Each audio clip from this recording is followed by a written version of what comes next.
ചൂരച്ചുക്ക അത് എത്ര ടൈപ്പ് ഉണ്ടാക്കാൻ പറ്റുമെന്ന് എനിക്കറിയില്ല കേട്ടോ. ഇപ്പോൾ ബിരിയാണി തന്നെ പല ടൈപ്പ് ഉണ്ടല്ലോ, അതുപോലെ ചൂരച്ചുക്കയും പല ടൈപ്പ് ഉണ്ടാവാം. അപ്പം നമ്മൾ മറ്റേ ഒഴുക്കുവല പൂട്ടി പോയപ്പോൾ അതിനകത്തൊരു വെറൈറ്റി ടൈപ്പിലാണ് ചൂരച്ചുക്ക ഉണ്ടാക്കിയിരുന്നത്. അത് നല്ല ടേസ്റ്റായിരുന്നു, എനിക്ക് ഇഷ്ടപ്പെട്ടിരുന്നത്.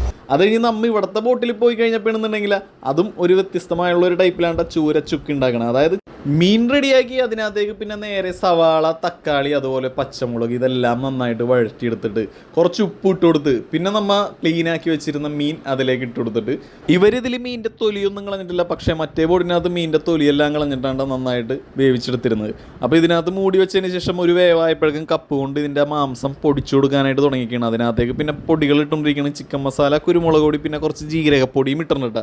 അതിനുശേഷം ഇഞ്ചിയും വെളുത്തുള്ളിയെല്ലാം അരച്ച് നന്നായിട്ട് ഇതുപോലെ എടുത്തിട്ട് നമ്മുടെ ആ ഒരു ചൂരയിലേക്ക് ഇട്ട് കൊടുത്തിട്ട് അപ്പോൾ അത് ഏകദേശം ഇതുപോലെ ആയിട്ടുണ്ടായിട്ടാ.